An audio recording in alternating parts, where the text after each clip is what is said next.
हमारे पास हैंगआउट भी आ जाएंगे, सब आ जाएगा दोस्त, परेशान ना हो। बच्चों देखें, अब मेरी बात गौर से सुनिए आप, सही है।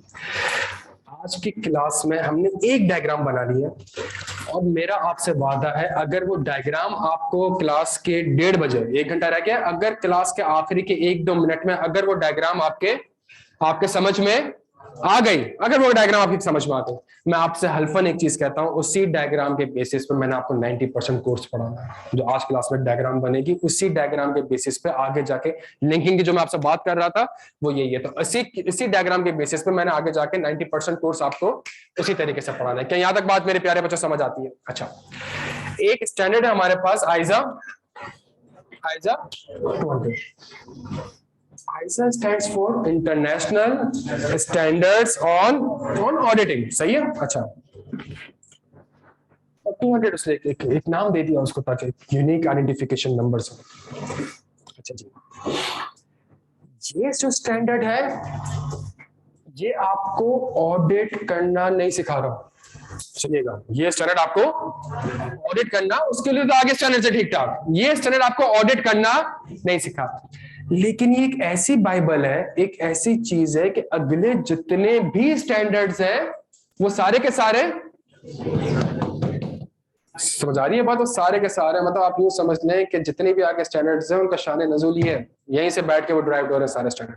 तो ये स्टैंडर्ड हमारी आज की क्लास का बड़ा एक अहम स्टैंडर्ड है, और स्टैंडर्ड का नाम है आइजा 200। और इसके जो स्टैंडर्ड का नाम है, जो नाम है वो नाम है overall objective of an audit, simple सा नाम है। अच्छा, पूरा नाम नहीं लिखवा रहा, and to conduct an audit and accounts with ISA, पूरा नाम नहीं लिखा रहा, आधा नाम लिखा रहा हूं। ओवरऑल क्लास में एक चीज बड़ी बड़ी क्लियर है, नोट किसी ने नहीं करना। आप यहाँ पे आपने सिर्फ मुझे सुनना है, सिर्फ मुझे देखना है, इशारे नहीं करना है, सिर्फ सुनना है और देखना है आप लोगों ने, और सुकून से मैं आपको नोट करने का टाइम दूंगा। लेकिन एक चीज दोस्त, वीडियो क्यों बना रहा है यार? हाँ बना ले, मसला नहीं है, बाल बाल सही कर लो ना थोड़े से। अच्छा, यहाँ तक बात समझ आती है, ठीक है। अच्छा, तो हमने करना क्या है, हमने नोट नहीं करना, आपने और मैंने सुकून से जो मैं आपको बताने की कोशिश कर रहा हूँ उसको सुनना है, उसको सुनना है, उसको लॉजिक समझनी है, उसको फिर आगे जाके इंशाल्लाह फायदा होगा। अच्छा, इस तरह का नाम है overall objective of an audit, slash मैं ऑडिटर भी लिख देता हूँ, overall objective of an audit slash auditor.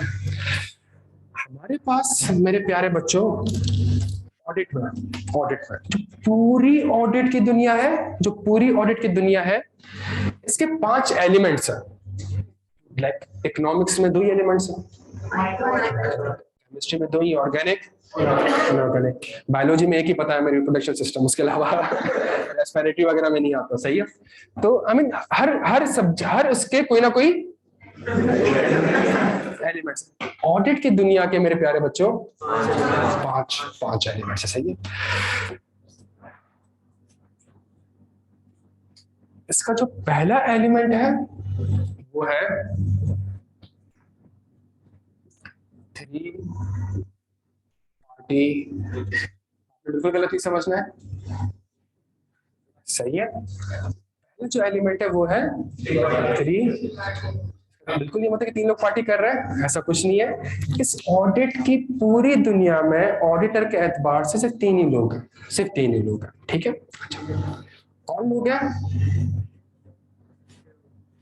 एक ये है, एक ये है और एक ये है, 3 लोग हैं, सही। अच्छा, उसके बाद जो अगला सबसे इंपॉर्टेंट एलिमेंट है वो एलिमेंट है फाइनेंशियल स्टेटमेंट्स, सिंपल। अगला जो एलिमेंट है वो फाइनेंशियल स्टेटमेंट्स है।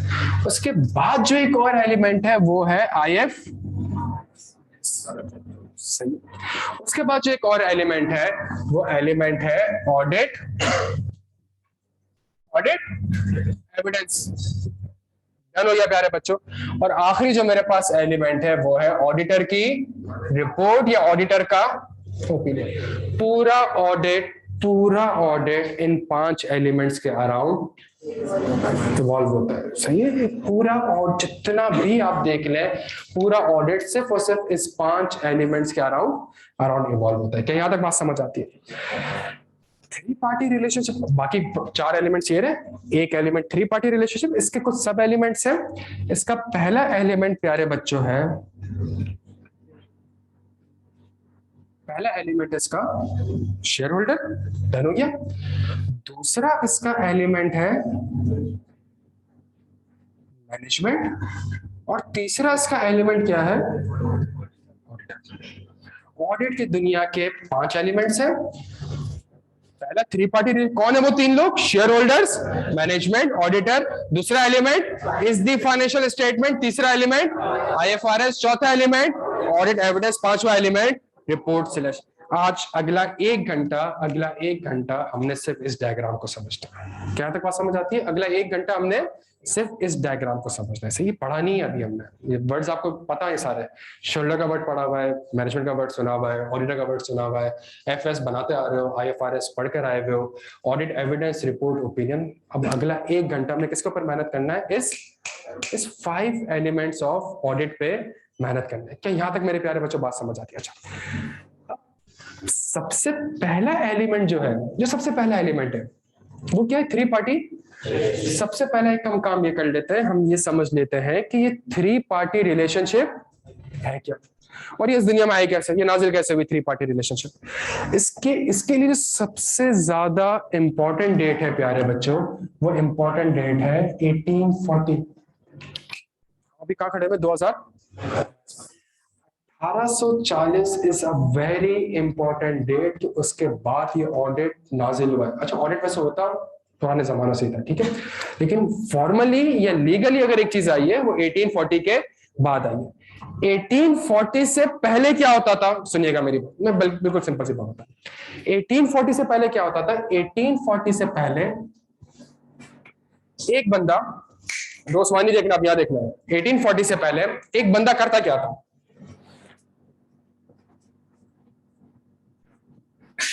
एक बंदा ठेला लगाता था, सुबह जाता था, ठेला लगाता था, शाम में ठेला बंद करता था, खुद ही कैश कलेक्ट करता था, खुद ही माल खरीदता था, खुद ही माल बेचता था, खुद ही चेंज करता था, सब कुछ खुद ही कर रहा होता था। वो इंडिविजुअलाइजेशन थी पहले। 1840 से पहले इंडिविजुअलाइजेशन थी। 1840 से क्या ये बंदा कभी भी ऑडिट करवाएगा? क्यों? मैं अपने काम का क्या ऑडिट करवाऊं? मैं अपने काम का क्या ऑडिट करवाऊं? मेरी अपनी दुकान है भाई, मैं एक खोखा लेके बैठा हुआ हूँ, सिगरेट बेचता हूँ, सिगरेट खरीदता हूँ, पान बना के बेच दिए, पत्ते यहाँ से ले लिए, छालियां यहाँ से ले ली, सारा मुझे पता है किसको क्या देने, कितने, मुझे कोई और आके क्यों बताए? और मैंने किसी का पैसा थोड़ी लिया भाई, मैंने किसी का पैसा थोड़ी लिया था, मेरा अपना बिजनेस है यार, अपना बिजनेस है। सुनिएगा मेरी बात। 1840 और 1840 के बाद मेरे प्यारे बच्चों क्या हुआ? इंडस्ट्रीज का कॉन्सेप्ट आया, और जब इंडस्ट्रीज का कॉन्सेप्ट आया, इंडस्ट्रीज का कॉन्सेप्ट, इससे हुआ क्या? एक्सपेंशन होना स्टार्ट हुई। एक्सपेंशन जब होना स्टार्ट हुई, मैं आपको एक छोटी सी एग्जांपल देता हूं। फॉर एग्जांपल ये जो बंदा है, फॉर एग्जांपल इसका नाम, और ये हबीब साहब क्या करते थे? ये हबीब साहब अपने मोहल्ले के लोगों से पैसा इकट्ठा करते थे। मोहल्ले के किसी और लोगों को जरूरत होती थी तो उनको पैसा देते थे। जब यहां से पैसा लेते थे तो उससे कहते थे 100 रुपए दो, 1 साल बाद 105 रुपए ले लेना मुझसे। और जो ये बंदा होता था और जो किसी और को जरूरत होती थी पैसे की, तो उसको कहता था ये 100 रुपए पकड़ो, मुझे 110 रुपए देना, और आराम से बैठ के 5 रुपए इंटरेस्ट इनकम सूद कमा रहा होता था। क्या ये बात समझ आती है? ये बात समझ। तो ये बंदा बैठ के अपने मोहल्ले का ये काम करता था। उसने कहा 1840, उसने कहा मैं मोहल्ले में बैठ के काम क्यों करूं? आप देखें ना, सिंपल सी ना, एजुकेशन रेवोल्यूशन भी तो आया है। कोविड से पहले हम कराची को पढ़ाते थे, सिंपल से बात है, कराची के लिए कोई लड़ ही नहीं रहा। अब पंजाब मार्केट में पंजाब में नंबर स्टूडेंट ज्यादा है। आपसे तो एक रेवोल्यूशन आया ना कि भाई मैं बैठ कर पढ़ा ही रहा हूं, तो मैं सिर्फ कराची में क्यों पढ़ाऊं? मैं तो पूरे पाकिस्तान में अब पढ़ा सकता हूं। सुनिएगा मेरी बात को। तो सेम चीज अप्लाई हुई इंडस्ट्रियल रेवोल्यूशन में। और जब इंडस्ट्रियल रेवोल्यूशन हुई तो उसके बाद उसने कहा कि यार इस हबीब ने सोचा कि क्यों ना मैं डिफरेंट, मैं जाके मैं यहाँ पे भी काम करूं, मैं लंदन में भी काम करूं, मैं न्यूयॉर्क में भी काम करूं, बट उसने कहा मैं अकेला हूं, मैं तो हर जगह पे और काम करने के लिए मुझे पैसे भी तो चाहिए होंगे, काम करने के लिए मुझे मुझे पैसे भी चाहिए होंगे। इस बंदे ने एक कंपनी बनाई प्यारे बच्चों, जिसका नाम क्या था, HBL, हबीब बैंक लिमिटेड। एक कंपनी बनाई, सुनिएगा मेरी बात को, एक कंपनी बनाई, उस कंपनी के शेयर्स किसके पास थे,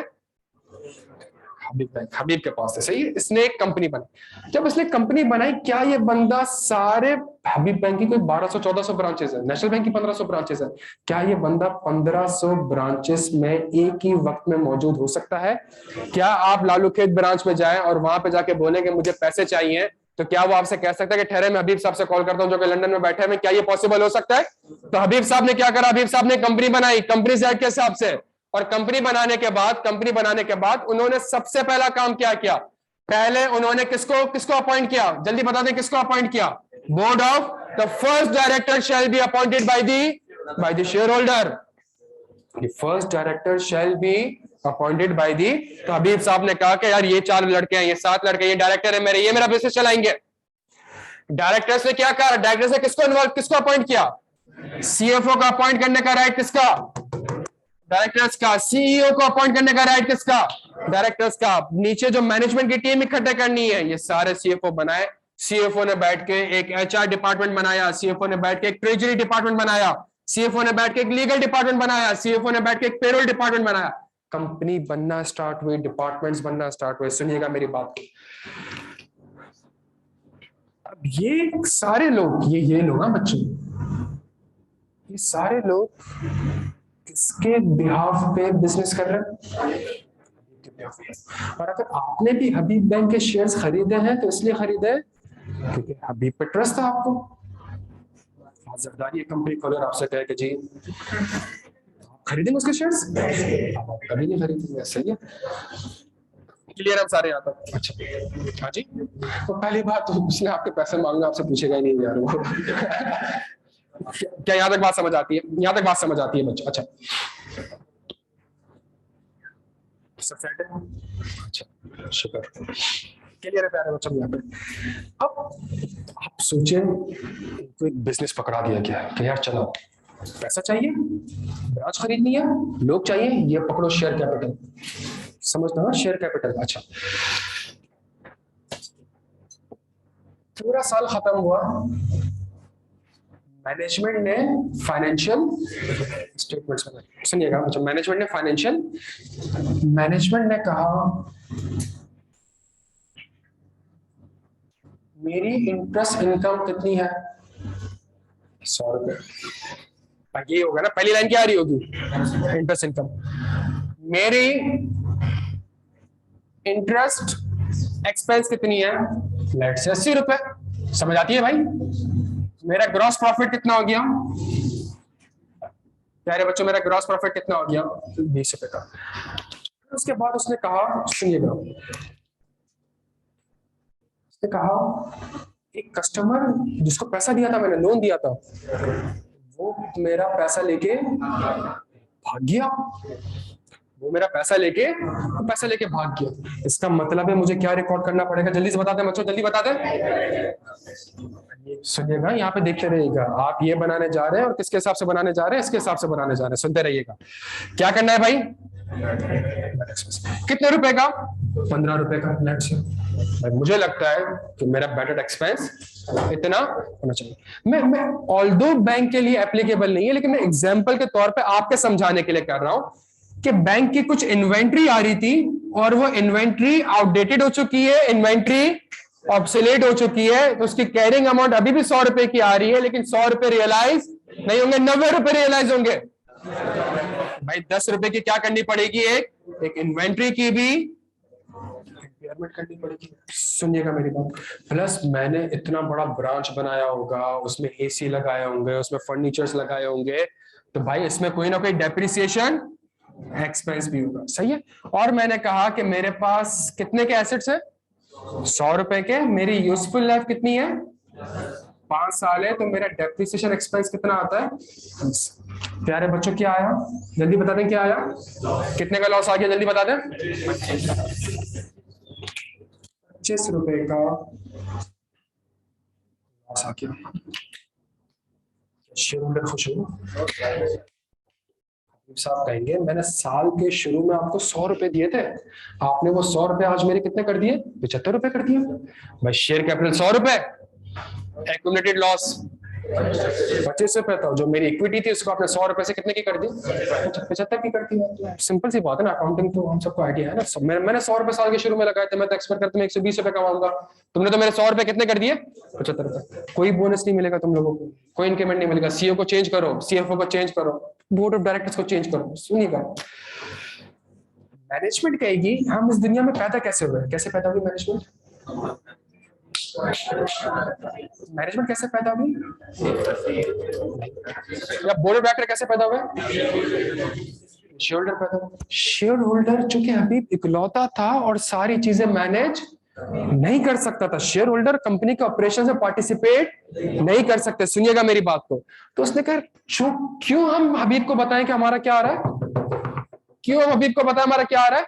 लॉस आ रहा है। क्यों ना हम इस फाइनेंशियल स्टेटमेंट्स के नंबर्स को चेंज कर देते और प्रॉफिट दिखाते हैं। आईजी इंटरेस्ट इनकम 150 रुपए, 150 रुपए क्यों?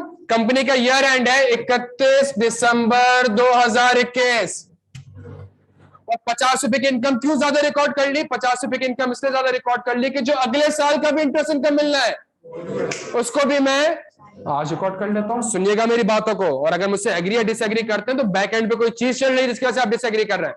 मैंने क्या करा, मैंने इंटरेस्ट इनकम कितने की रिकॉर्ड कर दी? 150 रुपए की। लेट से मैंने इंटरेस्ट एक्सपेंस कितने पे रखा? 50 रुपए का। मेरा ग्रॉस प्रॉफिट कितने का हो गया प्यारे बच्चों?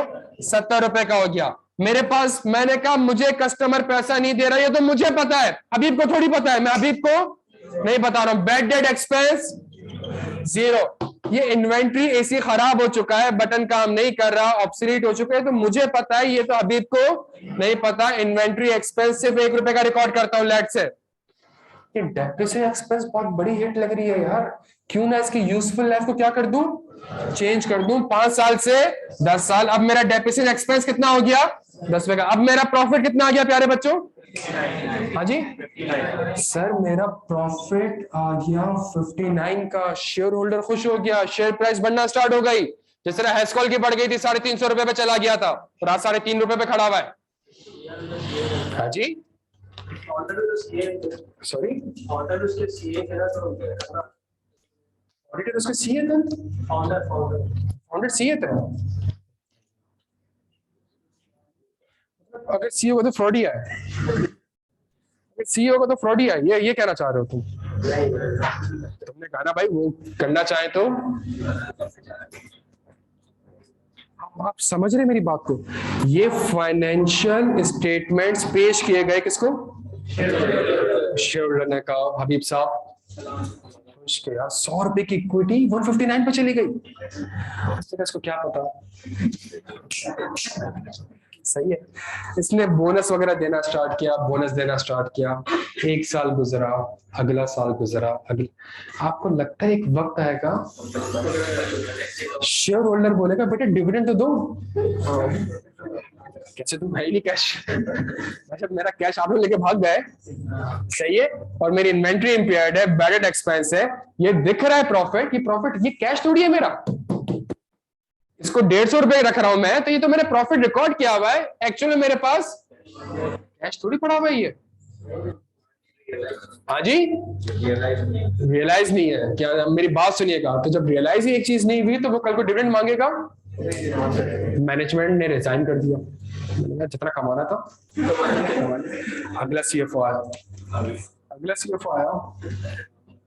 देखना स्टार्ट किया, उसने हबीब साहब को कॉल करी, हबीब साहब को कहा हबीब साहब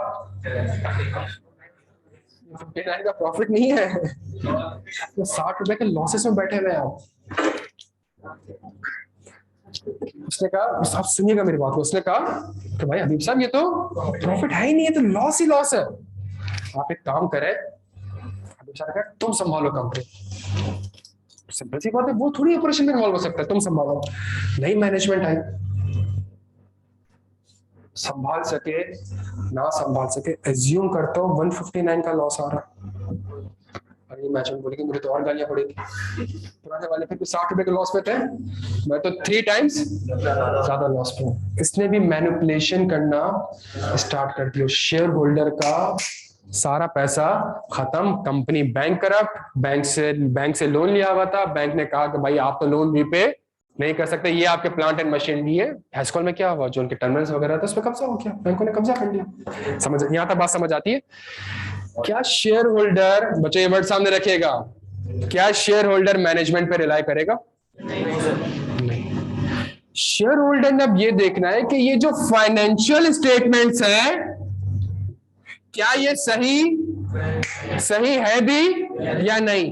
तो इसके लिए उसने किसको, अब दुनिया में कौन आया? पहले शेयर होल्डर आया था, फिर मैनेजमेंट आई थी, और अब मैनेजमेंट के बाद तीसरा बंदा कौन आया है?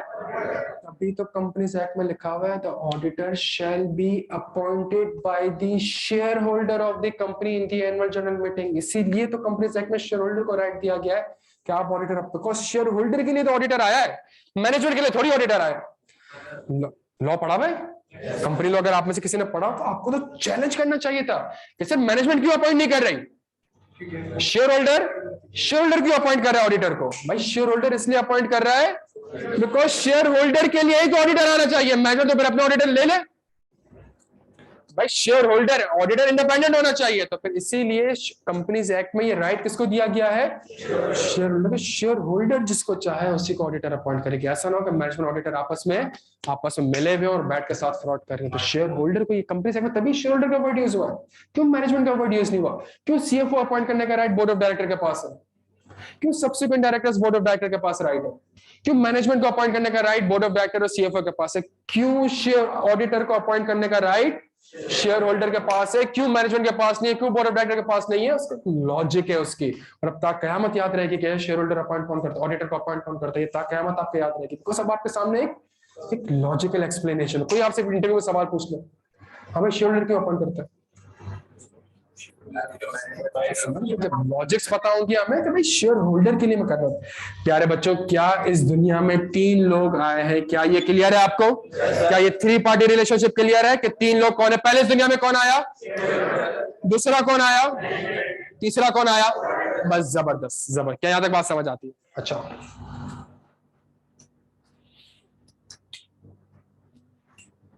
ओवरऑल ऑब्जेक्टिव ऑफ एन,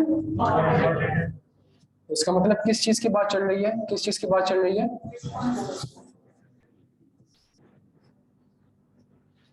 इस दुनिया में पहले कौन आया, उसके बाद? भाई पहले तो मुझे मैनेजमेंट की जिम्मेदारी बताए, पहले तो मुझे फिर उसके बाद मुझे बताओ ऑडिटर की जिम्मेदारी क्या। तो रिस्पॉन्सिबिलिटी में सबसे पहले रिस्पॉन्सिबिलिटी किसकी है? मैनेजमेंट की। मैनेजमेंट की पहली जिम्मेदारी है कि उसने फाइनेंशियल स्टेटमेंट्स बनाने हैं इन अकॉर्डेंस विद डायग्राम देके खुद बताना है। मैनेजमेंट की जिम्मेदारी है to prepare the financial statements in accordance with, यार बच्चों जबरदस्त, मैनेजमेंट की जिम्मेदारी है to prepare financial statement in accordance with. सुनिएगा, ये जो फाइनेंशियल स्टेटमेंट्स बनेंगे ये किसकी जिम्मेदारी है? इसको बनाना ये ऑडिटर की जिम्मेदारी। जब एक चीज बनी भी होगी तभी तो मैं ऑडिट कर सकता हूं। जब मैनेजमेंट कहेगी कि 100 रुपए की इनकम है तभी तो मैं ऑडिट करूंगा कि दिखाओ भाई किस किस को लोन दिया है, क्या रेट डिसाइड हुआ है, कैबोर क्या चल रहा है। सुनिएगा मेरी बात को, मैं और मैनेजमेंट क्यों यहाँ पे 150 रुपए की इनकम आपको गलत लग रही है? जल्दी बताएं, 150 रुपए की इनकम गलत क्यों लग रही है? बिकॉज IFRS 15 कहता है कि जो परफॉर्मेंस ऑब्लिगेशन ही सेटिस्फाई नहीं हुई है तो अगले साल की इंटरेस्ट इनकम आप कैसे रिकॉर्ड कर रहे हो? इंटरेस्ट इनकम तो ओवर दी पीरियड रिकॉर्ड होनी चाहिए। क्यों आपने कहा कि ये बैड डेट एक्सपेंस जीरो जो आपने रिकॉर्ड किया है गलत किया है? क्यों आपने कहा? बिकॉज सामने वाला कस्टमर आपको पेमेंट, जब सामने वाला कस्टमर प्यारे बच्चों आपको पेमेंट नहीं कर रहा तो फिर आपको क्या करना पड़ेगा? बैड डेट एक्सपेंस, आप समझ रहे हैं? FS IFRS। क्यों आपने कहा कि ये जो इन्वेंट्री है ये 1 रुपए का इंपेयरमेंट गलत है, 10 रुपए का इंपेयरमेंट रिकॉर्ड होना चाहिए था? क्यों? आपके जहन में क्या आया? जबरदस्त। Inventory shall be recorded at lower of cost. और आप समझ रहे हो, मैं और मैनेजमेंट जब खड्डा करेंगे तो एक फ्रेमवर्क होगा। वो फ्रेमवर्क पाकिस्तान में क्या है प्यारे बच्चों? IFRS से। क्या यहाँ तक बात समझ? क्यों आपने कहा कि भाई इसकी यूजफुल लाइफ 5 साल है, इसकी यूजफुल लाइफ 10 साल नहीं होनी चाहिए? आपके जहन में कौन सा स्टैंडर्ड आया? प्यारे बच्चों, इसको बनाने की जिम्मेदारी किसकी है? मैनेजमेंट। जब मैनेजमेंट आपको एक नंबर बना के देगी तो फिर आप उसका क्या करोगे? ऑडिट करोगे। और जब आप ऑडिट करोगे तो आप टेक्निकली स्पीकिंग क्या ऑब्टेन कर रहे होगे? और जब आप ऑडिट एविडेंस ऑब्टेन कर लोगे और अगर आपको ये नंबर सही लगते हैं तो आप शेयर होल्डर से कह दोगे कि नंबर बिल्कुल सही है। और अगर जब आप इनको ऑडिट करते हो और आपको ये नंबर गलत लगते हैं, आप शेयर होल्डर को बता दोगे ये नंबर्स गलत है। ये आखिरी फेज है हमारा रिपोर्ट स्लैश ओपिनियन। क्या मुझे 5 एलिमेंट्स का समझ आ रहा है कि 5 एलिमेंट कैसा है प्यारे बच्चों? क्या तक बात समझ आती है? अभी भी पढ़ा नहीं, अभी हमने आधा पौना घंटा और पढ़ना है, इसी डायग्राम में रहना है हमने। सुनिएगा मेरी बात को। दोस्त कोई सवाल पूछ सकते हो मुझसे? यश कोई सवाल? उसके छोटे भाई हो तुम? तुम्हारा नाम क्या है? तुम्हारे पीछे जो बैठा है, तुम्हारे बराबर जो बैठा है, असद भाई है तुम्हारा? दोस्त है? अच्छा, तो शक्लें कैसे मिल गई? दोस्त है तो या तो अब्बा सेम होंगे थे।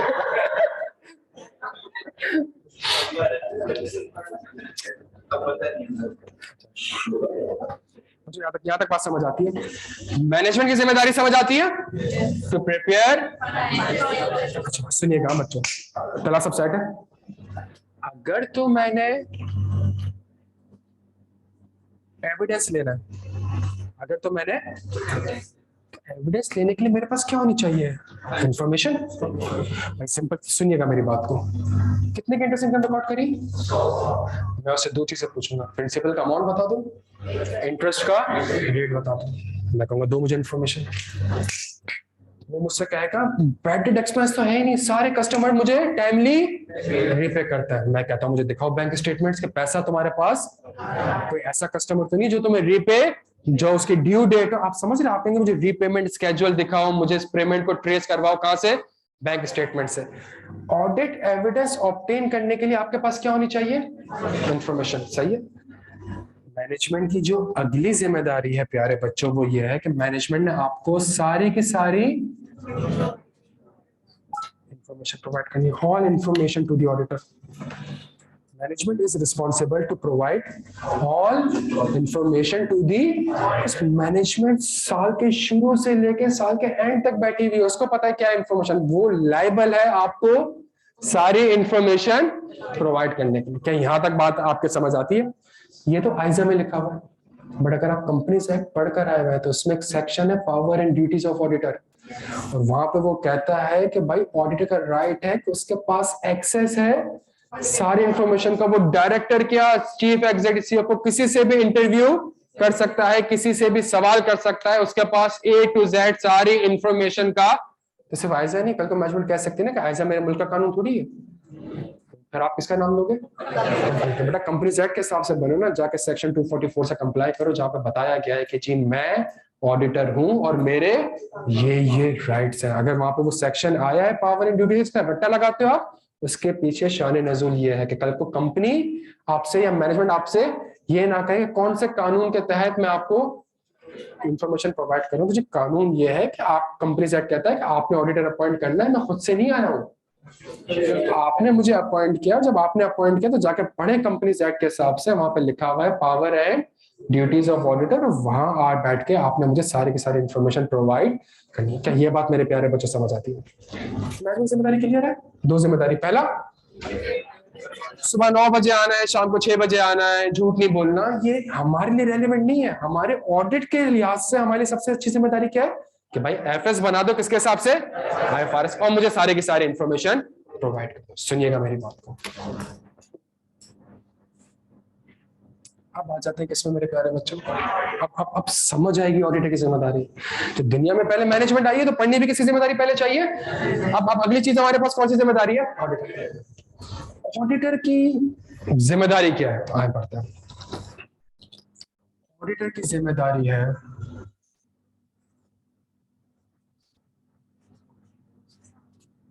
to obtain reasonable assurance. Auditor की जिम्मेदारी है टू ऑब्टेन रीजनेबल। रीजनेबल का मतलब है high,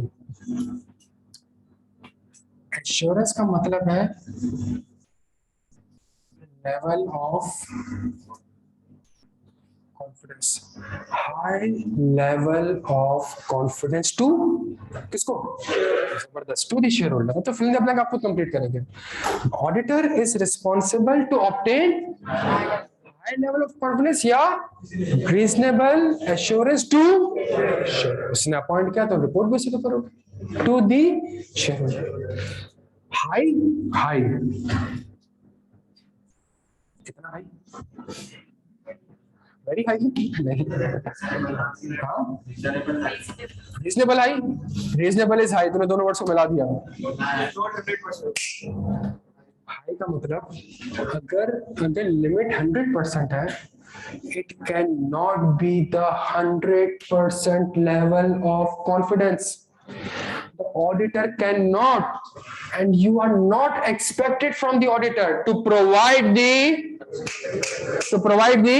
100% assurance. The auditor cannot provide high level assurance. मतलब auditor की जिम्मेदारी to obtain which is the high level of assurance, high level of confidence, but it is not the वो सुना है ना, absolutely not। मुझे एक वर्ड ने जो, हाँ इमरान खान ने एक वर्ड दिया था ना, क्या दिया था? प्रोबेबली नॉट भी तो कह सकता था, मोस्ट प्रोबेबली नॉट भी तो कह सकता था। उसने वर्ड क्या था? Absolutely not. जब उससे पूछा गया कि जी क्या आप कांटेक्ट करेंगे उससे, उसने क्या जवाब दिया आगे से? उसने कहा कि एब्सोल्युटली 100% आपसे कहता कि मैं कांटेक्ट नहीं करूंगा उस शख्स से। और ये जो हमारे ऊपर मसले चल रहे हैं और ये जो बैठे हुए हैं क्या, नो कॉन्फिडेंस, नो कॉन्फिडेंस, सारा गेम इस बंदे को सिर्फ और सिर्फ हटाने के लिए। बट चले खैर, तो जब मैं कंप्लीट कर लूं अजीब हो रहा है। Absolute, as an auditor you cannot obtain absolute assurance। मैं 100% assurance obtain, मैं reasonable level तक assurance obtain कर सकता हूँ। हमने कहा क्यों? हमने कहा यार चार्टर्ड अकाउंटेंट फर्गसन में काम करता हूँ, 14-15 साल का एक्सपीरियंस है, पार्टनर हूँ, 20-30 साल से काम कर रहा हूँ, मैं क्यों 100% कॉन्फिडेंस किसको नहीं दे सकता? आयजा ने एक वर्ड नाजिल किया, बिकॉज देयर आर इनहेरेंट कुछ इनहेरेंट लिमिटेशंस है। सुनिएगा मेरी बात को, कुछ इनहेरेंट लिमिटेशंस है। और वो इनहेरेंट लिमिटेशन क्या है प्यारे बच्चों? सबसे पहली इनहेरेंट लिमिटेशन है आईएफआरएस। सबसे पहली कह आप अपनी काबिलियत पे ना करें, आप अपनी काबिलियत को ना देखें, आप ये देखें कि आपने ऑडिट जिसके हिसाब से करना है। मैंने रीजनेबल एश्योरेंस लेनी किस चीज के ऊपर है कि क्या फाइनेंशियल स्टेटमेंट, जल्दी खुद ही बताना है, क्या फाइनेंशियल स्टेटमेंट आईएफआरएस के हिसाब से। लॉजिकल पता होगी ना प्यारे बच्चों, रट्टा लगाने की जरूरत नहीं, ऑटोमेटिकली चीजें याद है कि मैंने रीजनेबल एश्योरेंस इस चीज के ऊपर लेनी है कि क्या फाइनेंशियल स्टेटमेंट्स आईएफआरएस के हिसाब से बनाए। मैं क्यों एब्सोल्यूट एश्योरेंस, क्यों 100% एश्योरेंस ऑब्टेन नहीं कर सकता? बिकॉज देयर आर, पहली इनहेरेंट लिमिटेशन है मेरे प्यारे बच्चों आईएफआरएस। और आईएफआरएस खुद 100% एक्यूरेट नहीं है। आईएफआरएस के अंदर क्या इन्वॉल्व है? एस्टिमेट। जब आईएफआरएस में एस्टिमेट्स इन्वॉल्व है, जब आईएफआरएस 100% करेक्ट नहीं है, तो आप 100% एश्योरेंस, आप ये कह रहे हो कि मुझे ऐसा लगता है वो 15 रुपए नहीं देगा, क्या पता वो सारे पैसे दे दे, या क्या पता वो 1 रुपया भी ना दे। आप बैठ के ये कह रहे हो कि मुझे ऐसा लगता है मेरा प्लांट कितने साल चलेगा, 5 साल चलेगा, क्या पता 6 साल चल जाए, क्या पता 10 साल चल जाए, क्या पता 2 साल भी ना चले। आपको ऐसा लग रहा है आपकी इन्वेंट्री 90 रुपए की बिकेगी, क्या पता आपकी इन्वेंट्री 150 रुपए की बिक जाए, 200 रुपए की बिक जाए, बिके ही ना। देखे ना, दूध सस्ता हो गया ना, वो जो डिजीज आई उसकी वजह से। आप समझ रहे? तो आप तो सोच रहे थे कि ये मेरा तो 200 रुपए पर लीटर बिकेगा, बैठ के वो 70 रुपए फी लीटर भी नहीं बिक रहा। आप समझ रहे? तो जी आप जब मैनेजमेंट ने ये फाइनेंशियल स्टेटमेंट आईएफआरएस के हिसाब से बनाया है और आईएफआरएस के अंदर क्या इन्वॉल्व हो रहा है, एस्टिमेट्स इन्वॉल्व हो रहे हैं, और एस्टिमेट्स का मतलब ही ये है कि ये 100% करेक्ट नहीं है, तो how as an auditor you can provide 100% absolute assurance. तो एज एन ऑडिटर आप भी 100% एश्योरेंस प्रोवाइड नहीं कर सकते। इसमें आपकी गलती नहीं है कि सबसे पहली गलती किसकी है, और ये ताक़यामत रहेगी, आईएफआरएस ताक़यामत एस्टिमेट्स के बेसिस पे चलता रहेगा, कभी भी 100% एक्यूरेट नहीं होता। अभी तो एस्टिमेट्स है और एस्टिमेट्स होती है 100% करेक्ट नहीं। जो समझिएगा मेरी बात को, क्या यहां तक बात समझ आती है? कल को ये नंबर मैं आज कह रहा हूं, मुझे लगता है 15 रुपए नहीं मिलेंगे, कल को ऐसा हो सकता है कि 14 रुपए ना मिले या 16 रुपए ना मिले, क्योंकि नंबर 100% करेक्ट नहीं है, तो आप कैसे 100% एश्योरेंस दे सकते हो? और अगर आप दे दोगे तो सामने वाला आपसे सवाल पूछते कि भाई दी कैसे? आप लिख के दे रहे हो कि आगे ऐसे 5 साल चलेगा, मैनेजमेंट कह रही मेरा एस्टिमेट है, आप कैसे कह रहे हो कि 5 साल चलेगा? आप चला रहे, आप समझ रहे हैं? आप कैसे कह रहे हो 15 रुपए नहीं देगा, अगर 16 रुपए नहीं देगा तो क्या ऑडिटर आप 1 रुपए रिकवर करके दोगे? समझ रहे हैं? तो आप कभी भी एब्सोल्यूट एश्योरेंस ऑब्टेन, पहला रीजन।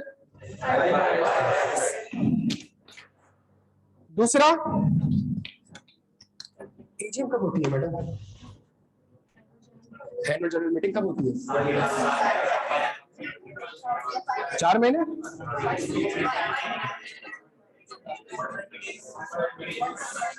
4 महीने में 120 दिन, 120 दिन आपने ऑडिट खत्म करना है 120 दिन में, और एजिंग का नोटिस कितने दिन पहले जाएगा? 21 दिन पहले। सही। अगर 31 दिसंबर 2021 का ऑडिट कर रहे हैं तो अप्रैल के 30 अप्रैल तक आपने एजीएम, उसका नोटिस एटलीस्ट 21 दिन पहले, 9 अप्रैल को क्या हो रही होगी आपका नोटिस जा, एटलीस्ट 9 अप्रैल या उससे पहले तो मैंने ऑडिट कंडक्ट करने। अच्छा, फाइनेंस में अप्रूव करेगी ऑडिट कमेटी तो 7 दिन का उसको नोटिस में, तो मार्च के ऑडिट करने के लिए टाइम कितना है? 3 महीने में चलने का टाइम। आप सोचेंगे नेशनल बैंक ऑडिट कर रहा हूँ, 3 ट्रिलियन के उसके एसेट्स है, 3 ट्रिलियन की बैलेंस शीट फुटिंग है, 1500 ब्रांचेस है। हाँ जी, अकेले तुझे जाने, अकेले में सोता ही नहीं, तू क्या बातें कर रहा है? कह रहा हूँ मैं शौकीन बंदा हूं, तू नहीं समझ रहा मुझे। सही है। तो मेरे प्यार, अकेले की बात, ये थोड़ी पूरा मोहल्ला लेके आ जाएगा यार, तो सही है, कुछ काम अकेले नहीं करने तो आगे जाके। सही है। तो मेरे बच्चों मेरी बात सुनिएगा, देखिए 1500 ब्रांचेस और ब्रांच एक यूएस में, उसका ऑडिटर कोई और, उससे कम्युनिकेट करना, 3 ट्रिलियन की कंपनी, बड़ा मुश्किल है। आपको लगता है मैं 1500 ब्रांचेस को ऑडिट कर सकता हूँ? आपको लगता है? मैंने 100 ब्रांचेस देखी, जो 100 ब्रांचेस सही लगी, मैंने कहा बकिया 1400 ब्रांचेस भी सही होंगी। श्योरिटी से मैं आज भी नहीं कह सकता। हाँ सुनिएगा मेरी बात को, एसएसजीसी का नाम सुना है? एसएसजीसी के 30 लाख कस्टमर है, 30 लाख, और हर महीने उसको इनवॉइस जाती है। आपको हर महीने गैस का बिल आता है? हर महीने गैस का बिल आता है, हर महीने गैस का बिल आता है। आप सोचिए साल की कितनी करोड़ इनवॉइस हो गई? 3 करोड़ 60 लाख। भाई 30 लाख को मल्टीप्लाई करें 12 से, अकाउंटेंट्स कितने हो गए? 3 करोड़। साल में 3 करोड़ 60 लाख गैस के बिल्स पड़े हुए। 1000-2000 देखता हूँ, मैं कहता हूँ अगर ये 1000-2000 सही है तो बकिया 3 करोड़ 59 लाख और जो भी नंबर बनता है वो भी। प्यारे बच्चों, जब मैं ऑडिट 100% नहीं कर रहा, जब मैं कर क्या रहा हूं, जब मैं सैंपलिंग कर रहा हूं, तो जब मैं ऑडिट 100% नहीं कर रहा तो मैं एश्योरेंस 100% कैसे ऑब्टेन कर सकता हूं? This is the second inherent limitation. जब मैं ऑडिट 100% नहीं कर रहा तो मैं कर भी नहीं रहा हूं, मैं कर भी नहीं सकता। क्यों? मेरे पास टाइम बड़ा लिमिटेड। उसने 4 महीने में एजीएम करनी है, उसने 4 महीने में एजीएम करनी है। यहां तक मेरे प्यारे बच्चों बात समझ आती है? दूसरी inherent limitation is the sampling. प्यारे बच्चों क्लियर हम सारे? यहाँ तक तीसरी इनहेरेंट लिमिटेशन, दुनिया के सबसे बड़े चोर कौन?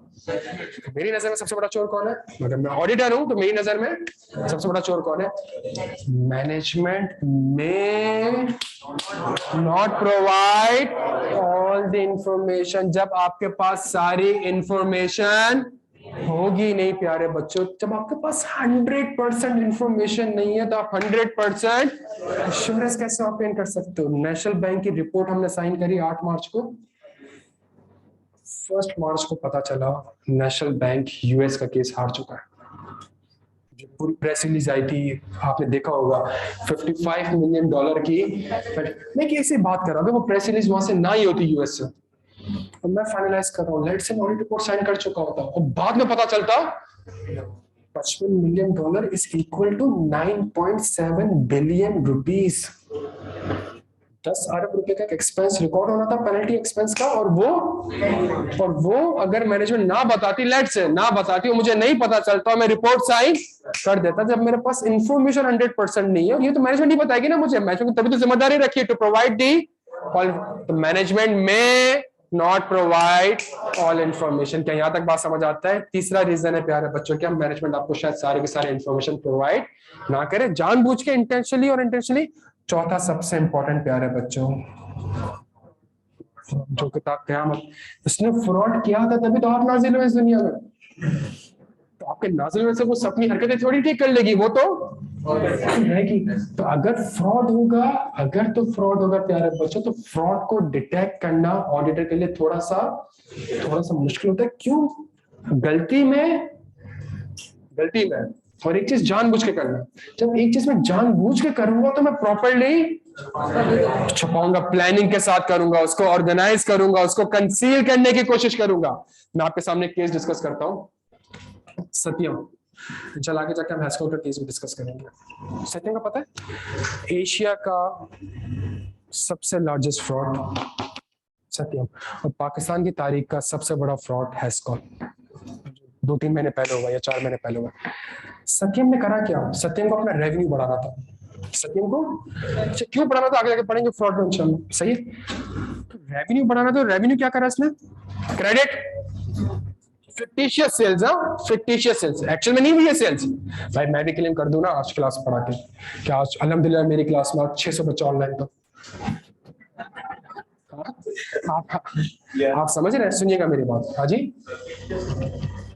मैंने क्या करा? मैंने एक फिक्टिशियस रेवेन्यू क्रेडिट करा। मेरे पास 2 ऑप्शन है। पहला, मैं कहूंगा अकाउंट रिसीवेबल करूंगा, तो पैसा कैसे आएगा? पैसा नहीं आएगा तो ऑडिटर बोलेगा बेटा पैसा तो आ नहीं रहा, बैड डेट एक्सपेंस। तो मैं एक तरफ प्रॉफिट बढ़ा रहा हूँ, दूसरी तरफ एक्सपेंस रिकॉर्ड होगा, फायदा ही नहीं है। इसलिए एक काम करते हैं, बैंक डेबिट, रेवेन्यू क्रेडिट। मैंने एक कंपनी को ऑडिट कर रहा था, नाम नहीं बता सकता, बट उसने एंट्री क्या पास की हुई पता है? Fixed asset debit, revenue credit. Fixed asset debit, और यहाँ से एसेट भी बढ़ा रहा है चैंपियन, यहाँ से इनकम भी बढ़ा रहा है, डबल। सही है।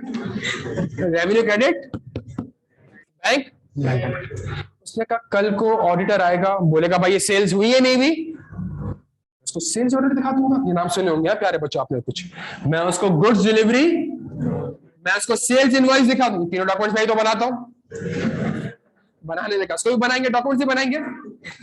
उसने फिर वो आएगा आपके पास किस चीज के लिए कि भाई मुझे बैंक के ये पैसा बैंक में, उसने कहा ये, अब सुना, वो प्लानिंग कर रहा है बैठ के। उसने कहा बैंक मांगने आएगा तो एक काम करता हूं, मैं फेक बैंक स्टेटमेंट्स बना देता हूं और मैं कहूंगा देखो ये पैसा आ रहा है, फेक बैंक। उसने कहा कल को ये कंफर्मेशन भेज देगा इनको बैंक्स को, भाई ऑडिट एविडेंस, कल को ये कंफर्मेशन भेज देगा। तो मैं काम करूंगा, मैं उससे कंफर्मेशन, मैं कहूंगा आप मुझे दे दो कंफर्मेशन, आप क्यों तकलीफ कर रहे हो, गर्मी में जा रहे हो, आप मुझे दो कंफर्मेशन, मैं आपको रिटर्न करके, मैं आपको क्लाइंट से या बैंक से साइन करवा के वापस कर दूंगा। ऐसा ही हुआ। PwC इंडिया रेवेन्यू को ऑडिट करने गई, ये डॉक्यूमेंट्स देखे, डॉक्यूमेंट सही लगे, बैंक की तरफ गई, बैंक स्टेटमेंट फेक थी, दिखा दी गई, आपने देख लिया कहाँ पैसा आ रहा है, तो आपने कहा पैसा आ रहा है तो ईयर एंड पे बैंक में ठीक ठाक पैसा पड़ा होगा। कितना पैसा पड़ा था? $1 बिलियन, जो आज की पाकिस्तानी तारीख के 178 बिलियन बनते हैं। पहली लाइन बैलेंस शीट में कौन सी आती है? कैश एंड 178 बिलियन के कैश एंड बैंक एंड पीडब्ल्यूसी has signed the audit report का ये बैलेंस बिल्कुल सही है। 13 में या 14 में सत्यम ने कहा हमारे पास एक्चुअल कैश $1 मिलियन कैश कभी एग्जिस्ट करता ही नहीं था। कैश 178 अरब रुपए का फ्रॉड आज की तारीख का, और एक्चुअल में वो पैसा था ही नहीं। PwC failed to और one of the key reason was, जिसको हम इंशाल्लाह इस केस के बारे में इस एग्जांपल से समझाने का मतलब है कि अगर वो फ्रॉड करेगी तो प्रॉपर्ली कि यार ये मांग गया तो क्या करेंगे, ये मांग गया तो क्या करेंगे, ये हो गया तो क्या करेंगे, ऐसा हो गया तो क्या, तो वो प्रॉपर्ली प्लान्ड वे। तो जब एक चीज फ्रॉड प्रॉपर्ली प्लान्ड वे में किया जा रहा होगा, ऑर्गेनाइज्ड वे में किया जा रहा होगा, इंटेंशन ये होगी कि ऑडिटर से छुपाया जाए, तो ऑडिट ये भी ऑडिटर के लिए एक इनहेरेंट लिमिटेशन है। क्या यहां तक मेरे प्यारे बच्चों बात समझ आती है? ये क्लियर है? आज की क्लास में हमने कौन से हमने एक कॉन्सेप्ट पढ़ा ऑडिट के 5, और दूसरा हमने कॉन्सेप्ट पढ़ा मैनेजमेंट की जिम्मेदारी, तीसरा कॉन्सेप्ट हमने पढ़ा ऑडिट की जिम्मेदारी में मेरी जिम्मेदारी है to obtain which is the but it is not the because there are and what are the inherent IFRS and management। क्या मेरे प्यारे बच्चों आइजा 200 का ये कॉन्सेप्ट क्लियर है? ये जो कॉन्सेप्ट आया है, ये कॉन्सेप्ट इन 5 एलिमेंट्स की वजह से है। आप राइट बोर्ड देख लें, आप लेफ्ट बोर्ड देख लें, दोनों आपस में अलाइंड है। इस दुनिया में पहले कौन आया, दूसरा कौन आया? मैनेजमेंट की जिम्मेदारी क्या है, जल्दी बता दें। To prepare financial statement in accordance with and to provide.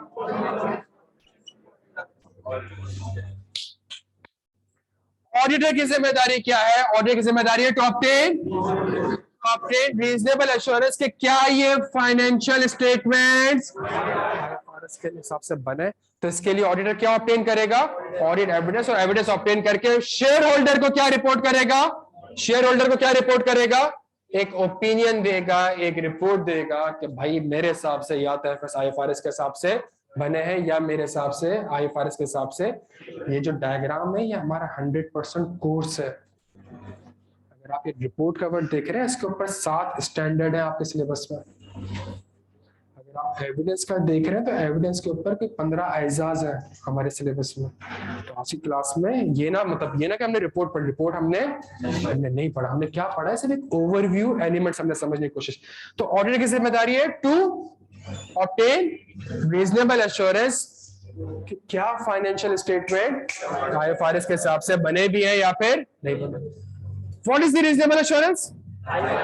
It is the high level of assurance, but not the because there are मेरे प्यारे बच्चों पहली inherent limitation कौन सी है, जल्दी से बता दें। IFRS में estimates involved होते हैं। दूसरी क्या है कि मैनेजमेंट में not provide all the information to the auditor. तीसरा कि मैनेजमेंट शायद फाइनेंशियल स्टेटमेंट में क्या कर दे, फ्रॉड कर दे, और जब प्रॉपर्ली प्लान्ड और ऑर्गेनाइज्ड होगा तो आप उसको डिटेक्ट। चौथा, जो ऑडिट एविडेंस आप ऑब्टेन करते हैं वो 100% एविडेंस ऑब्टेन, जब 100% एविडेंस ऑब्टेन नहीं कर रहा तो 100% एश्योरेंस में कैसे दे सकता हूँ।